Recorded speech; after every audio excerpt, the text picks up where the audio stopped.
with Mr. Will Ramirez, the owner and I assume founder of Will Development, current strongman, heart surgery survivor, and we're here to discuss his career, his inspirations, how we met, and I'm assuming how you've persevered since you've overcome open heart surgery.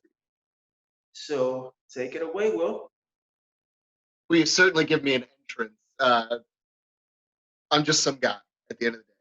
But for those who don't know me, I am Will from Will Development. And yes, I did start it. The company, if you want to call it that, has evolved into a stone making company. But I run, good Lord, but I run a YouTube channel that I've run for about 6 years, 5 or 6 years now. And the most that I do with it is I do a weekly vlog where every Friday night I record a video and I talk about how my week went. And over the years, I've evolved. When I first started the channel, I was mostly on like a weight loss journey sort of thing. I was up in the 230s and I got all the way down to 165 at my lightest.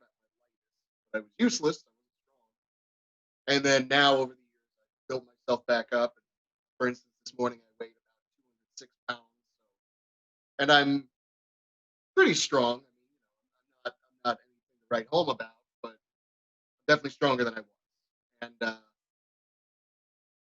from the channel, I kept the same name, and like I said, I do make Atlas stones, and pressing blocks. And my neighbors are having a good time out there. I make Atlas stones, which if you don't know what those are, look up like World's Strongest Man, big spherical boulders that they lift and put up on stuff. I am basically Florida's only maker, which makes me the best, but I do take pride. I call myself the best stone maker in Florida. And, so far, nobody's challenged me. So yeah, that's kind of that's So Will, what got you into Atlas stone making, and how's that coming along for you? As I know you do that alongside competing for strongman, right? yeah. So in 2000, probably 2015 now, maybe even 2016, I started. I was living in an apartment, about 21, 22, and I started watching some fitness YouTube stuff, and I found this guy named Elliot Holtz, and I saw him lifting these Atlas stones, and I said, "That is the coolest thing I've ever seen in my entire life. I have to do that." And I tried making my first stone, which I actually still have it in my backyard now, and it came out terrible. It was just awful. The thing just looks just just god awful. It's terrible. And I said, "Well, me, so I need to do better." And so I started making more of them, but the molds for them, the big spheres that you put the concrete into, cost money, cost a lot. Actually, they're pretty steep investment if you plan on making one. And so when I bought the one, I said, I'm going to start selling these to make money and just at least pay for the molds. Cut to years later now, I have every single mold that Slater's Hardware offers.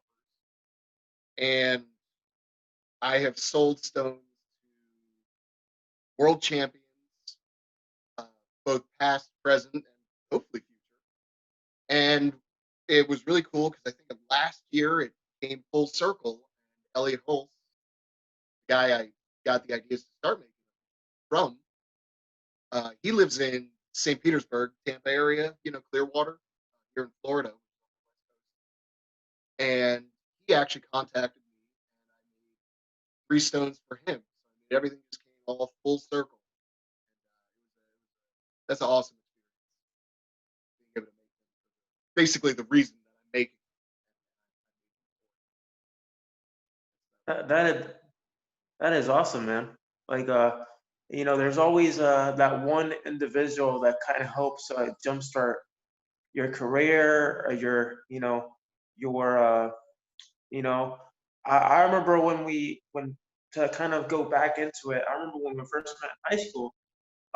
You would always talk about your idols like Triple H and and Arnold Schwarzenegger, and you always try to kind of imitate their workouts. However, I mean, as you get older, like Triple H, for example, he doesn't look as ripped as he used to be because age it really hit him hard.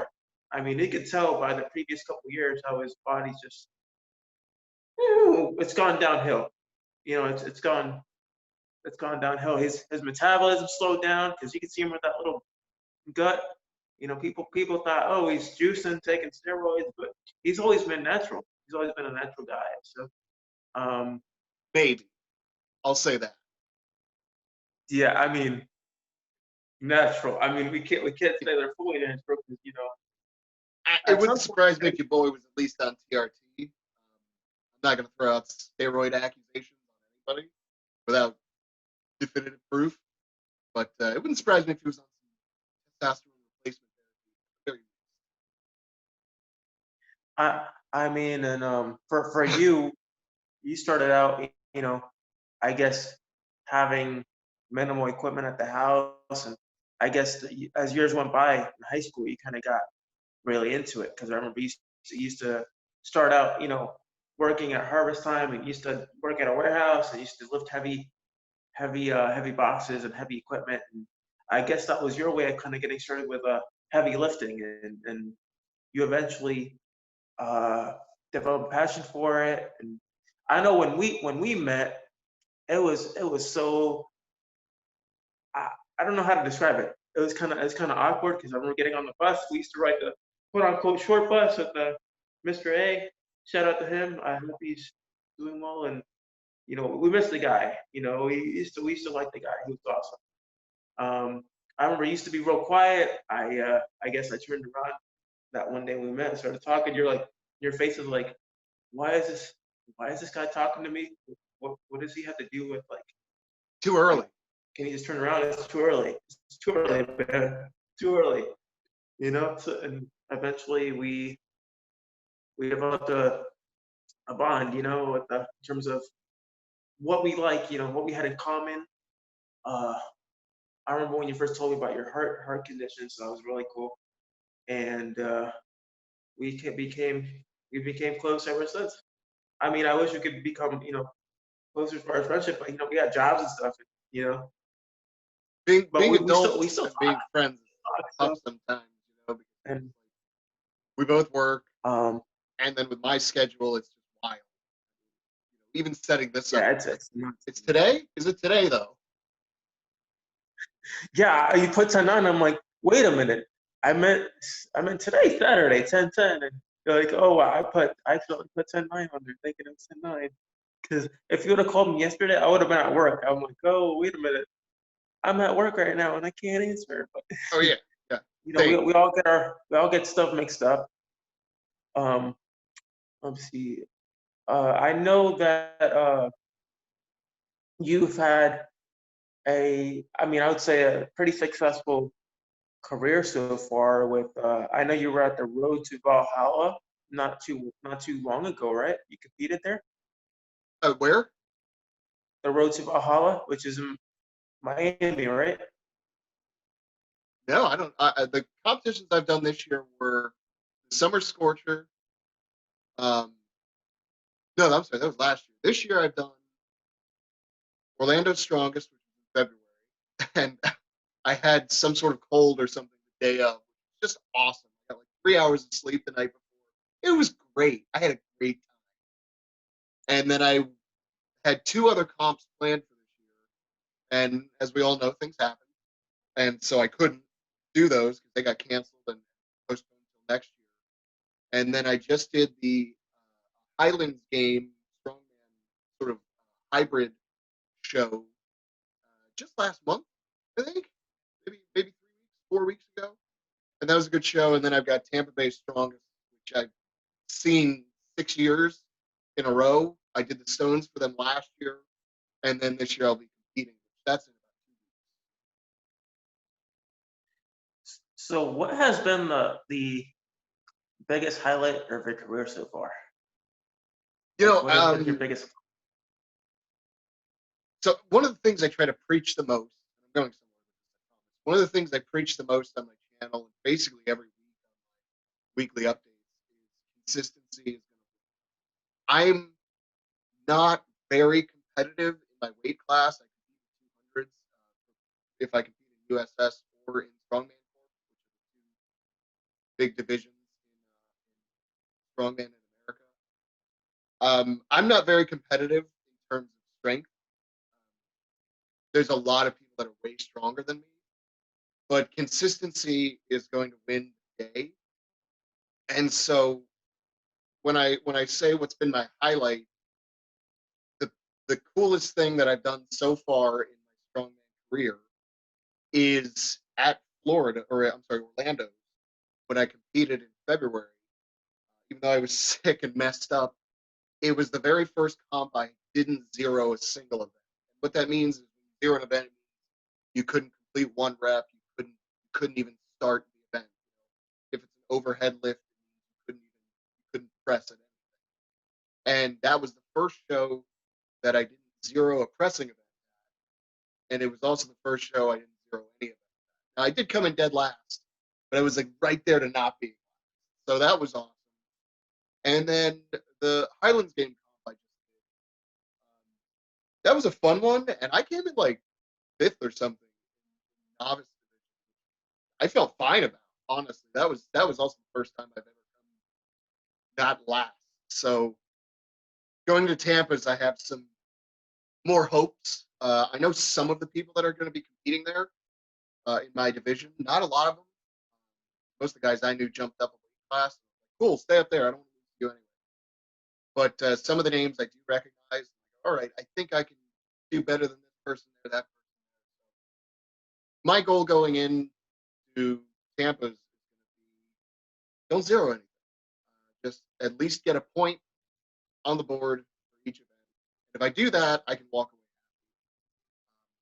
I say that, but every comp you look back on it and go, I probably could have put a little bit more effort into X, Y, or Z.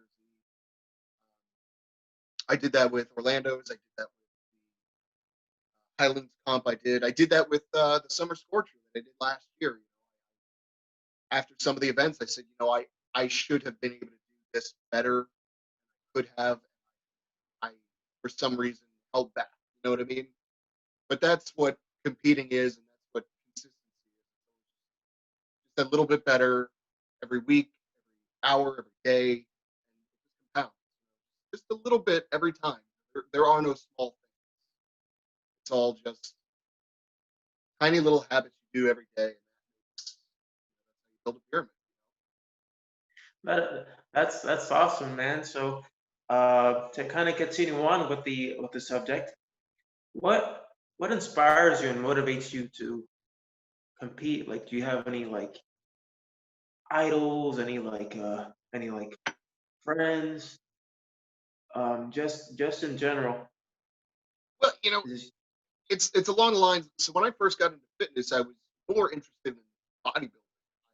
I find the sport, art, whatever you want to call it. I don't feel like getting into that debate right now. I find it fascinating. There's something about these freaks getting on stage with just the most muscle packed on a 5'7" frame and weigh like 300 pounds, 1% body fat. It's just like you shouldn't be able to do that. Now, don't get me wrong. There's a lot of drugs and things like that involved, but it's still like to get to that point is amazing. And over the years, I haven't lost my love for that part of fitness, but I've moved more towards strongman. To answer the question, of course, I have idols. I always look up to the big freaks of nature, like everybody else does. Guys like Brian Shaw, people that came from the past, like Bill Kazmaier was a great American competitor. Tom McGee, whose name I don't think said enough. That's okay. But when it comes to someone like me in part of my career, you want to call it that I'm in right now, I can't compare myself to those guys because the harsh burning reality is, and I'm a realist. I'm not being like, shoot for the stars or whatever. Like, yeah, that's great, guy, but I'll never be Brian Shaw. The man's 6'8", 400 pounds. He deadlifts 1,000 pounds. He can throw a 60-pound barrel 15 feet in the air. That's never going to be. I'm 5'9", 5'8" after I run a yoke. You know what I mean? That's a strong man. And I'm never going to be him. So I try to compare myself to myself as much as possible. But when you start competing, you have no choice but to compare yourself to the people that are in your class. You know what I mean? So I compare myself to myself from yesterday and just try to be better than yesterday, last year, all that kind of stuff. And then once I do that, I say, okay, you've made progress, bro. You're doing good. Baby steps. It's a marathon, not a sprint, yada yada. Then I have to compare myself to the other 200 that are the best in the world. Okay, he deadlifts 700 pounds. He overhead presses 300. He can do a 400-pound stone, and he weighs in at 200 pounds. So because of that, I set my goals ridiculous. I want to deadlift 800 someday. I want to pick up a 450-pound stone. I want to overhead press 370. You know what I mean? So do I have my idols and people I look up to? Of course, but I do my very best to not put human beings on pedestals very much because everybody's fallible. Me, you, everybody. You know what I mean? So I look towards their careers and I try to, I guess fake it till I make it. One of those things. And I figure if I consistently fake it, eventually I'll make it. I mean, that's all you can do. It's what a lot of people say. You fake it till you make it, right? Just keep going, just keep pushing, even though you don't feel good one day. You just keep going. You don't quit.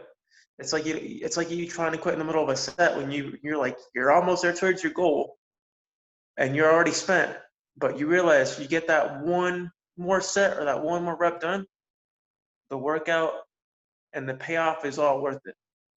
Yeah, it's funny you say that. I just talked about that yesterday during my weekly update where I'm training for Tampa's, and one of the events is an incline log press, which is a little different. Normally in strongman, you do a standing overhead press with a log, and it's just what it sounds like. It's a big metal tube, usually 10 or 11 inches in diameter, and it starts on the floor. You pick it up, put it in your lap, and you roll it up your chest, and you press it overhead. This one's a little different. You're laying on an inclined bench, and it starts on. He's going to start on boxes, like plyometric boxes, and you have to roll it up your chest, and you're laying back and you're pressing it overhead that way. Just to explain what the event is for people who might not know. And I was training it, and at the comp, the weight's going to be 200 pounds for reps. And when I first started 3 weeks ago training for this comp, I signed up super late, which is not like me. Normally, I sign up for a comp the day entry's open, just so I can get rid of any chance that I back out, that kind of thing. Because once you pay them money, you're more invested. So I signed up late because I had a few guys that were just like, just do it, just do it. And I was like, all right, Nike, I guess I'll do it. And so I signed up late, but I couldn't even do 160 when I first started training for it. Now, 3 weeks later, I was doing 10 sets of 3. This was on Friday with 180. And I was doing them every minute on the minute because it was my lighter day training. And I talked about it on my video where my first set, I got my 3. My second set, I got my 3. Third set, got my 3. Fourth set, only got 2. But instead of saying I'm done, fifth set, I got my 3 again. And then sixth set, seventh set. And then eighth set was a little rough. I only got 1 on that. And then 9 and 10, and I got my 3s again. So I didn't necessarily get all 30 reps that I wanted for the day on that movement, but just because I had one set that was bad, it was like, let's stick to the plan. I know I'm capable of this. And that's I mean, Arnold kind of talked about that where he said that 10, 11, 12 rep is the rep that separates you from being a champion. And honestly, the gym part of everything is the easy part. You go in and it You don't want to be there sometimes. This whole like, oh, I'm hyped, ready to go. It's not like that all the time. After 7 months, after I mean, I've been doing it for 3 years. After 3 years of it, the allure wears off a bit. And sometimes you go in there, you're just like, I just don't even want to be here. I'm not excited to be here. You need to sort of remind yourself why you're. And then a lot of times, that's the difference between a competitive person and a not competitive person, which I try to be a competitive person, which is I'll come in there and like I said, I had a bad start. Midway through the set, I had a bad go. But instead of saying, well, I'm done, I said, no, let's keep going. And then because of that, I'm going to reap those benefits. So it's like you said, one extra rep, one extra set, you'd be surprised what you're capable of if you just push yourself a little bit. And just don't be soft. It's not that hard. I mean, it's hard, but don't be don't be weak minded. Hey, like you mentioned, of course, your slogan. You've always believed in what's your excuse. Speaking about what's your excuse, how did you? I guess how did you come up with that? What was your inspiration behind it? Talk to us a little bit about it. How did you come up with that? Yeah, so when I first started my channel, I was recording the videos on a tiny little netbook, which if people don't know, a netbook is a tiny laptop. And I was recording the videos on the little webcam inside the screen on that thing. I'm not going to dog it. It allowed me to start the outlet. I'm glad to have actual cameras and stuff now. But when I first started it, the channel, I said I need some sort of slogan, some sort of phrase. Every YouTuber I was watching and trying to emulate to an extent, had their own style, had their own catchphrase, how they ended videos, even how they started videos. Every single video I start, a lot of people, Omar Issa, for instance, he's a big fitness YouTuber, and he always starts them with, "What's cracking, guys?" And then every other YouTuber in the world is like, "What's up, guys?" And I said I didn't want to be that, so I start all my videos usually with "How you doing?" Just because it's different.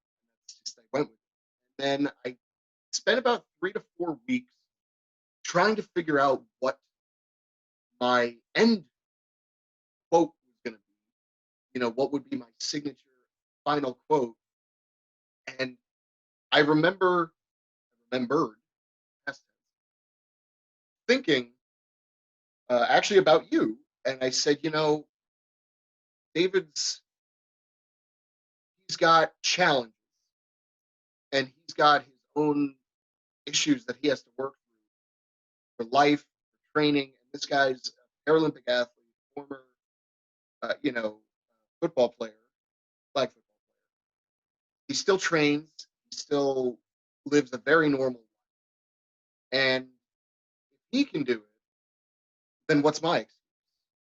And I said, a lot of people don't realize, I don't talk about it often, mostly because I don't like pity and I don't like, oh, you poor thing, all that stuff. I don't like that kind of stuff. It's just get away from it. No, I'm a normal dude. Just treat me normal.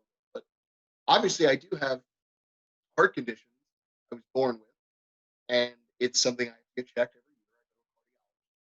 I go to cardiology, yada yada. But my question eventually to the normal people out there that are strongman fitness enthusiasts, what's your excuse? You're over here. Everybody's got one. Everybody's got a reason why they can't, won't, and it's all just BS. None of it is really legitimate because it's like, okay, I could sit down and say I've got a heart condition, and because of that, I can't stress it too much. I can't, you know, do X, Y, or Z. But then it's like I look over at you and I see you killing it, and it's like, well, what the hell's my excuse? And then to me, you're a step further than I am. I don't want to use the phrase disability, but in terms of challenges in life. And it's like, compare me to a normal person, right? Well, they're just lazy if they're not biking. What is your excuse? Just tell me, because if you're not doing it, just be honest.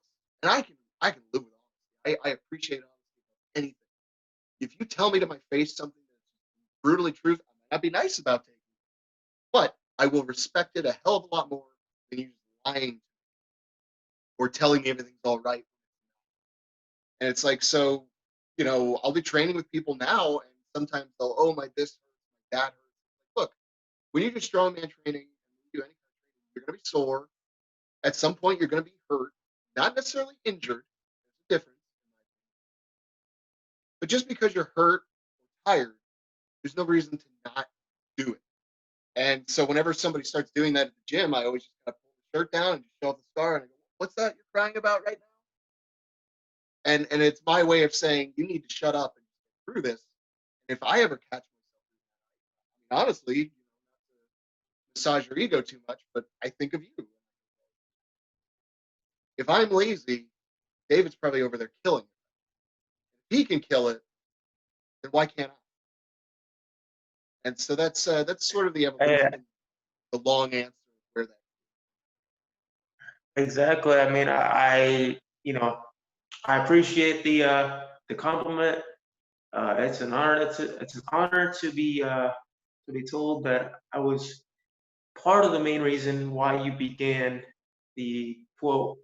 What's your excuse? Like you said, you could be sitting down, showing self pity, feeling sorry for yourself, but you as an individual have a whole world out there open to you and resources.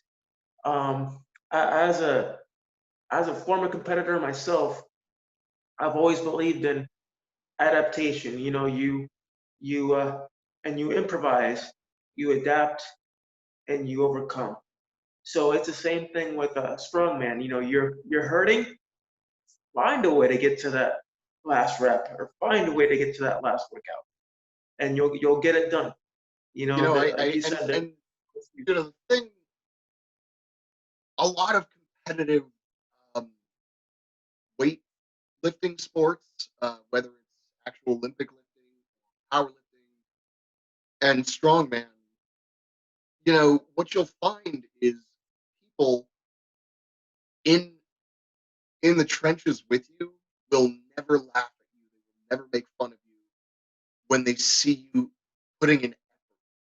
And it's one of the things where I talk about it when I talk to people sometimes at the gym. And I have 2 points here. One is um, don't kid yourself and don't kid me. And then the other point is how to get respect in the sport. And being who I am, when I go to a comp, it's easier to point out to people in Florida who don't have my stuff do, because there's less people that don't. If I was to point at everybody who has one of my stuff, it would take forever, and it's probably like about 70% of any comp I go to in Florida. But just because of the amount of years I've been doing it, word of mouth gets around and all that kind of stuff. But getting respect in comps, the easiest way to do that is to enter a weighted class, and it's also the best way to challenge yourself. You know, people sometimes do the same thing in powerlifting. When am I ready for a meet and that kind of stuff? When am I ready for a strongman comp? And I tell them you'll never be ready. I've done 8 or so comps now, and I was never ready for any of them. I've never for a second thought I am going to kill this. I'm 100% ready. Let's do this. I always had that slight thing in the back of my head that said, you could have done more. You should have done more. And part of me hopes I never lose that, because while I'm training, it stays in the back of my head and it drives me, much like, I just described, where I need to do more. I have to do this properly, and this needs to be done. That way, the day of, I can give my best foot forward. But to compound with that, there's obviously weight classes, but there's also a novice class, which is open for, generally, it's open for competitors that have never entered a strongman competition before. Or it's also open to people that have competed in novice before, but not necessarily done so well. So let's say they went to novice, and let's say there was 14 people there, and they ended up 14 out of 14. A lot of people will do novice class, 2 or 3 comps, and then they'll move to a weighted class once they find better. And I don't necessarily dog people that do that. I think it's a great way to sort of dip your feet, toes in the water and sort of decide. But I'm much more of a let's jump straight in and get it over with kind of guy. And what I've found too is I've competed in novice and I've competed in weighted class. Now I only compete in weighted classes, obviously 200. You get way more camaraderie, way more respect in a weighted class from the promoters, from the person on the microphone, and from your fellow competitors when you're in a weighted class rather than when you're a novice. There's so much more brotherhood and camaraderie. I'm using that word, but it's the best word for it. When you compete in an open weight class, because there's more respect. A lot of people competing in an open weight class, I'm one of them, cannot handle the weights that they're about to try to do. And they are forced to rise to the occasion. And there's just something about doing an event such as a yoke run, where you have a big thing on your back, you stand up with it, you walk with it, or try to run with it if you can. And you look over when you finish the event and you realize the people you're competing against are the ones who are cheering the loudest because they understand the hell you just went through and they respect you. And I've noticed that doesn't really happen in a novice. And mostly it's just because you don't have a lot of the same people in the novice class. A lot of times it's new people. So if you enter novice 3 times in a row, you're probably going to be competing against 3 different groups of people. And your odds of coming away with a friend from that, I'm not going to say there's 0 chance, but I've only come across in 2 novice competitions I've done, I've only made 1 friend from both of those experiences. I noticed a lot of competitors in novice class, they're not as chatty either. A lot of them are either taking it too seriously, which is like, guy, you're supposed to be here to have fun. If you're not having fun, why are you doing it? And then there's people that aren't taking it seriously at all, and they still don't want to talk to you. So it's one of those things. You get a lot more respect.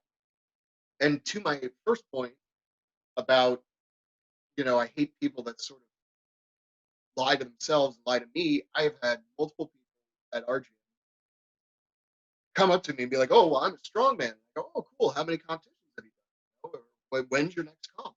"Oh, I've never competed before, and I'm thinking about doing this one." And okay, well, sign up. Thinking about doing it, just do it. "Oh, I don't know if I'm ready for it. This, that, and the other." You'll never be ready. Sign up, rise to the occasion. I promise you, you're capable of so much more than you know. And there's something about, I mean, in training for a frame deadlift at one of my comps, the opening weight was 450 pounds. The most I had done in training was 370. I ended up going up to 500 pounds. Never would have touched that. They had a squat event in that same competition, and the weight for the squat event was 350.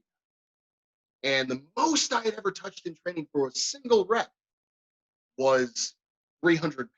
That was it. And it almost killed me when I did it. Cut to the competition day, I did 15 reps with 350 pounds. There's something about the energy at a competition, all the people there. And look, there's some people that just aren't cut out for comps. They're just not cut out for competing. They get too nervous. They don't like all the people. They don't like the pressure. I love being the center of attention. When I'm at a party, when I'm at a comp, I like to make everybody laugh. I like people to be smiling, and I like them to be smiling. Hey, man. And so I love competing. That's all good. And it's one of my pet peeves when people come up and sort of pretend like they're a strongman. And that's why when I say the word career in reference to myself, I always put it in quotes, because sure, you can call it a career. I've had a few comps, but the reality is I'm just some novice, some not professional strongman who competes in competitions. And I'm not going to pretend that I'm at the same level as a pro strongman or somebody who's been in the trenches for 10 years. And I know guys like that. And I don't want to disrespect them by putting on a front as if I am one of them, as if I am, a true competitor like they are. 10 years from now, I'll have that same air. But, one of my favorite quotes from Tiger Woods or something, story, and basically it was Tiger Woods or some other golfer, and they basically said, why don't, I am the champ, I'm the best, blah, blah, blah. It's like, you're not the best when you say you're the best. You're the best when other people tell you. Exactly. You got to back it up, Right. If And you so say the that's best, you got to back it up out there on that's how but I on the look at line. myself right now. And I don't want to disrespect the people that actually are there. And that's how I feel when I feel disrespected. I've been in it for a few years now. And when I get these people that have never even competed and they're like, oh, I don't know about competing, it's like, well, I don't want to say I don't respect you, but stop pretending you're a strong man.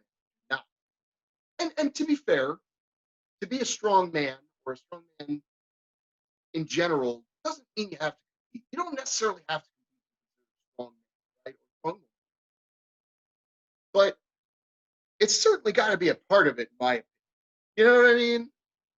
Yeah, yeah, of course. I mean, it's like you said, it's kind of a hobby you enjoy, something that kind of keeps you grounded, especially now that we're dealing with this quote unquote virus.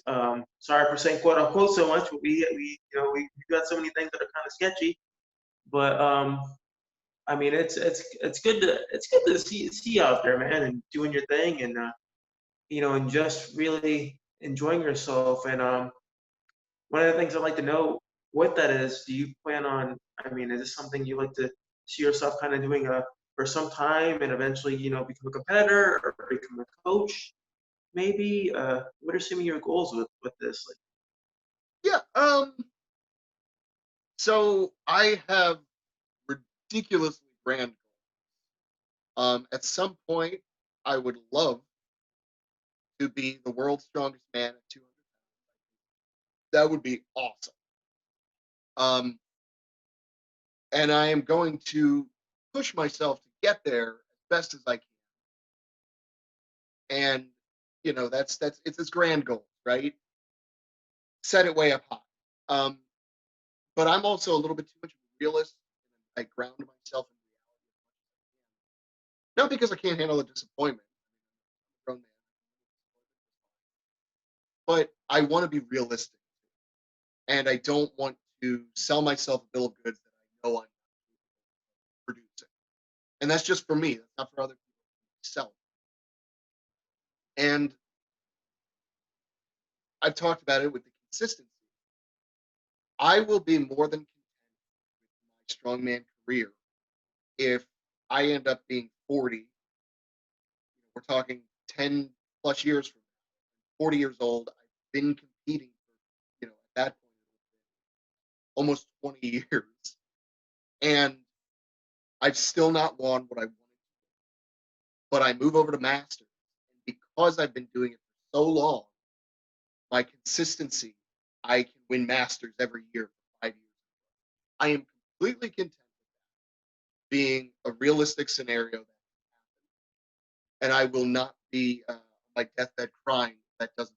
I won't be if it does or doesn't either way, but I'll be more than content with my career if, 10, 20 years from now, I have tons of experiences, tons of amazing memories, and I can look back and say, okay, cool. When I was training for this comp, there was a younger guy at the gym, which I have that now. There was, younger guys at the gym, and they're looking to me for advice on how to do a particular event, and I can share that knowledge and wisdom and help them become better than what they ever would have been without advice, not just necessarily my advice, but just advice in general. There's something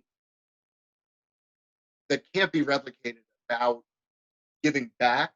And I mean, that's part of the reason I do the stones. It's a way for me, even if, let's say I get into a horrific car accident and lose all my limbs somehow, right?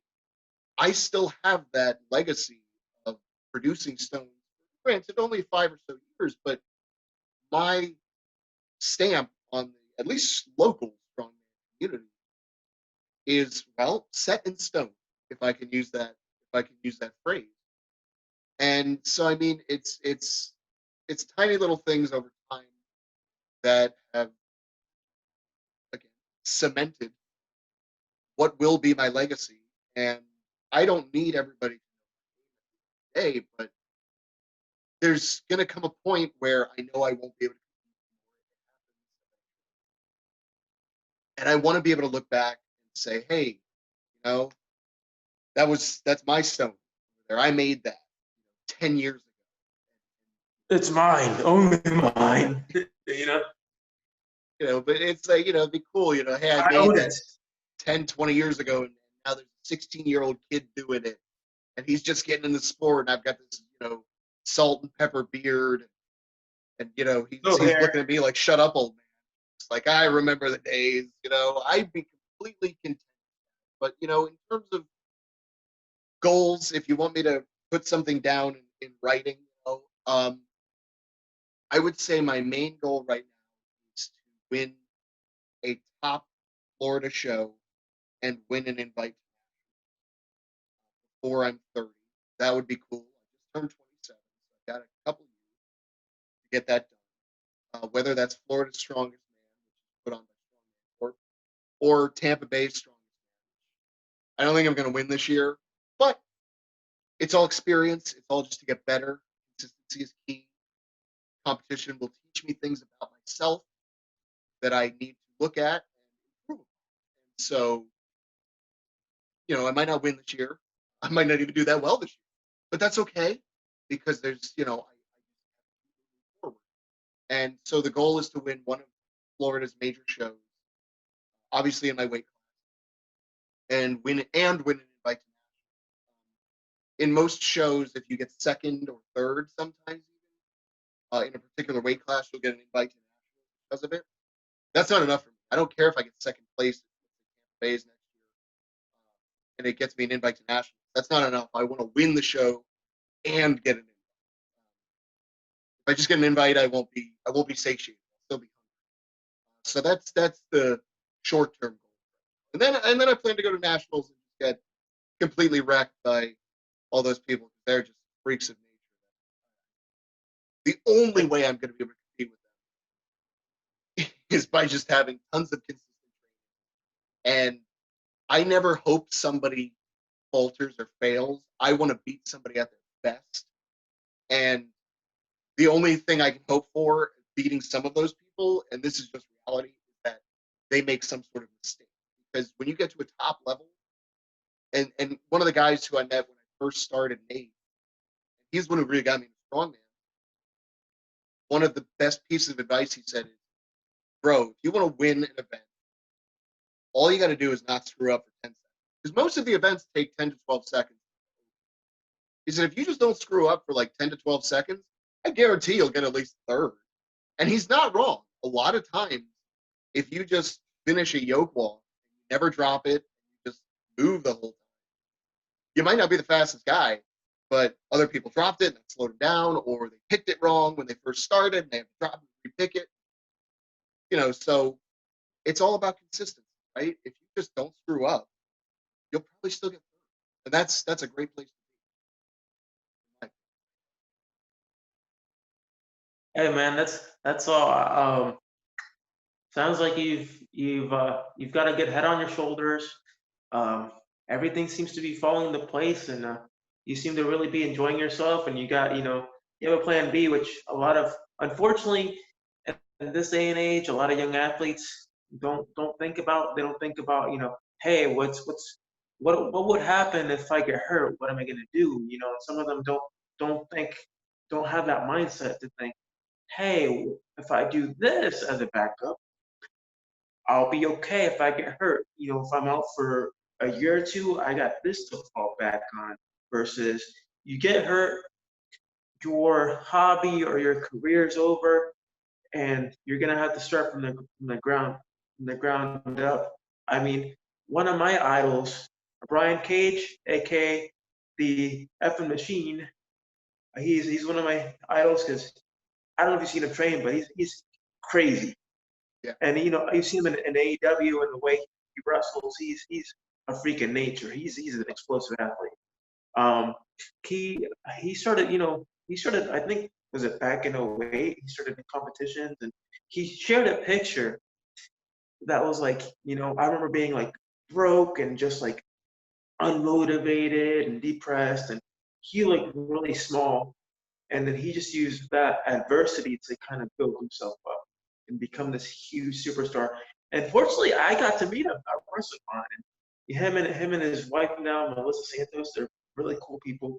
He's a really cool guy. Let me take a couple pictures with him, and I bought a couple of shirts. And ever since then, I've been a huge fan. You know, he's Yeah. Yeah, and you touch on something there. There's that quote, right? You can only make a diamond with pressure, and that fits a lot of athletic endeavors. You know, basically through adversity is the best way for you to get somewhere. And a big part of it, especially in fitness, it sounds cliche, but the journey is the important part. And I may have sounded a little too what's the word? I don't, I don't know what the right word is, but I don't want to sound too blasé about it earlier. Where I described sort of sometimes I don't enjoy my training, but the reality is you need to love the process. And even though I don't like going in sometimes, on Tuesday after work, I'm tired, I don't want to be there, but I'm still there. And so if I miss a day at the gym, I honestly I feel almost guilt. And it's showing up on those days that suck that are going to make you better. And eventually it becomes such a part of your life that you can't help but do it. And one of the other things you touched on, what was it? When you were talking about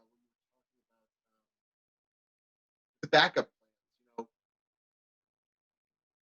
I think, how do I put this? I will never begrudge an athlete for putting all their chips on the table with an insane goal and an insane plan. I mean, so many inspirational people have that same story where they didn't have a backup. And that's the reason they succeeded because they had no choice but to become the person they had to be in order to be the person they are today. And a lot of amazing success stories have that kind of wisdom behind them and that kind of drive and inspiration behind them. And my my legacy, if you want to call it that, um, includes the stone making, being Florida's number one stone maker, not necessarily because it's a backup. And I'm sure it comes off that way, and on some level, it probably is that, right? But it's not meant to be that. For me, it's looking to the future and understanding that at some point, this party is going to end, and I need to have a ride home, essentially. You know what I mean? And I want to make sure I have the pieces in place while I'm dumping all my chips on the table. Because at some point, there's going to come a time where I will put everything I have into it. I will, it's death or this. And when that's over, whatever the outcome,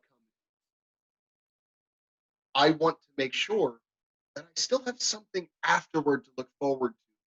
Not necessarily a fallback, but just something that when this goal is done, when I have finished this goal, I'm not empty. I think that's a problem with a lot of people that get obsessed with. I'll do something simple like weight loss. They want to, let's say they weigh 260 pounds, they want to jump down to 200. And eventually they get there. And then it's, what do I do now? I don't know what to do now. I have my goals are completed. And that's what I'm setting up. It's not necessarily a fallback. That makes sense. It's more of I have something to look forward to after I've beaten this goal. Because I don't want to be empty and searching for meaning when it's done. I want to already have my next thing ahead of me. I want to be 3 steps ahead. I'm playing chess with my goals. You know what I mean? Does that make sense? Yeah, that makes perfect sense, man. Like, you wanna make sure to establish a legacy. Like for me, I don't know if you knew, but from high school, I was being looked at to be the next Paralympic prospect. I was supposed to, eventually turn pro in my sport, but being at the Paralympic facility was only out in Tampa. Um, it was too far, and at the time, I couldn't really get around. So, and my body was just beat up from doing three different sports. So I called it a day, and I went to college. Got my degree, began teaching, and I still train a lot, and I still stay active. And there's always that thought in the back of my mind saying, could I do it one more time? One more time, just see how much I have left in the tank. Because Right. I don't have the speed I used to have anymore, but I've kind of compensated with it through my power. Because like I said, I can leg press a total of, I've done 180, 190. So I'm very, very, like, people don't realize, I may look disabled, I may look frail, as people put it in society, but I'm strong. I'm Excuse me strong, one man. second.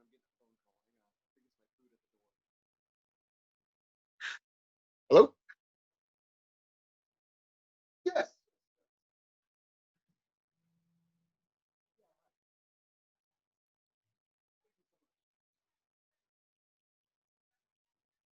Oh, you're good.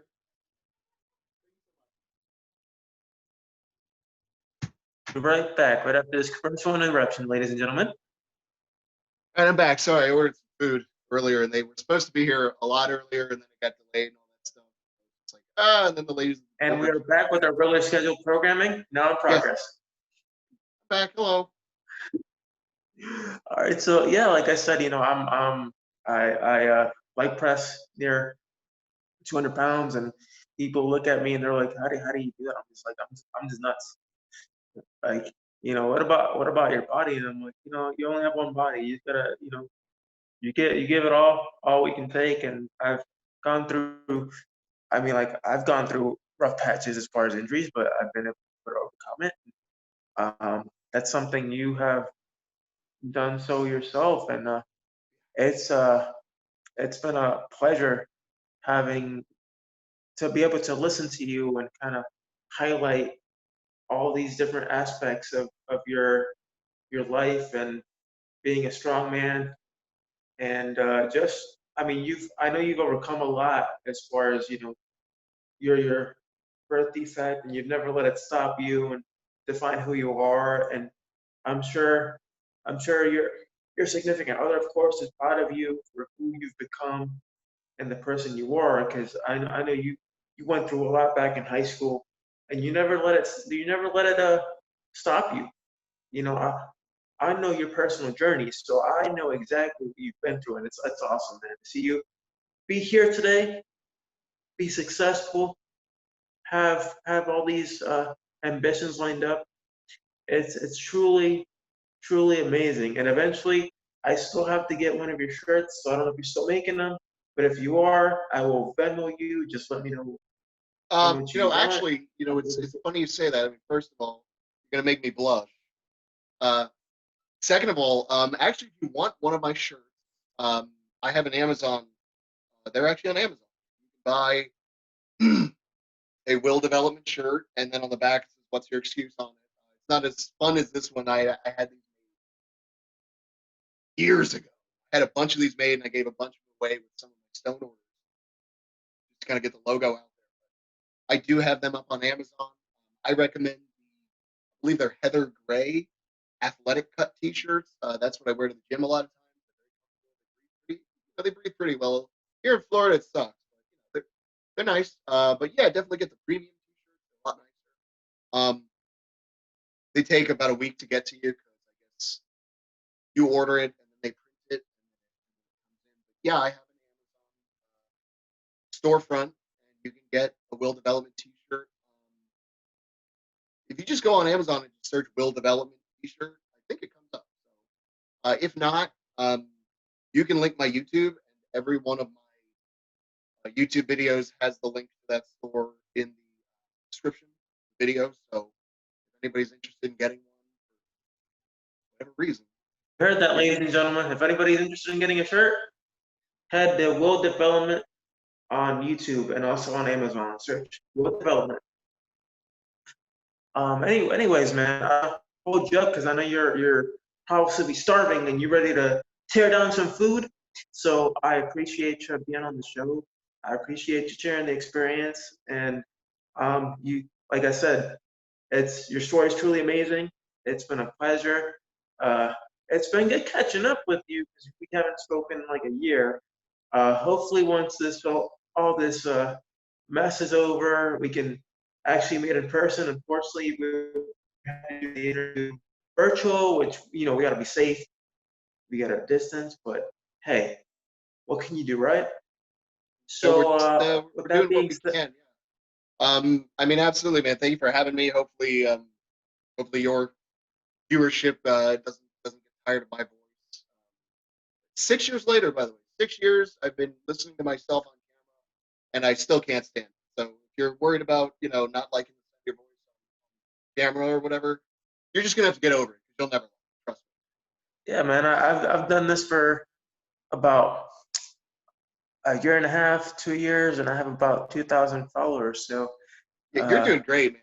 Yeah, yeah. Well, it's, you promote your stuff I so promote much I better, promote the for sure. I promote the hell out of it. Like I'm Yeah, telling you, man, like I'm in so many podcasting groups and so many YouTube groups and so many disability groups too. Like, and I have fans from all over that will message me and they'll be like, "Hey, I've listened to your podcast. I like your stuff." And I've had people with kids and they're like, "Oh, my child has cerebral palsy, or my child has this, or my child has that." But listen to your stuff and it motivates me to be a better parent and to show my child that they're capable of achieving their own goals despite their own disabilities and, like you said, their own challenges.